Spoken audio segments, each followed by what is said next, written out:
Here we go. First YouTube video of the year. Hyperion 762 suppressor unboxing. Let's see what we got.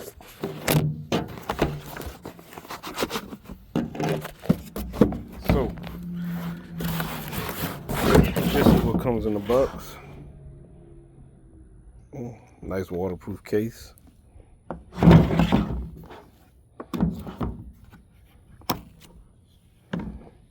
Oh, bread and butter.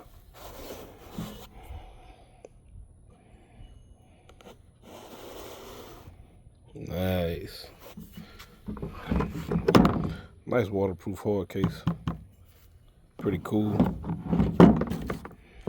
And I also did buy the muzzle adapter. Stay tuned. More videos to come.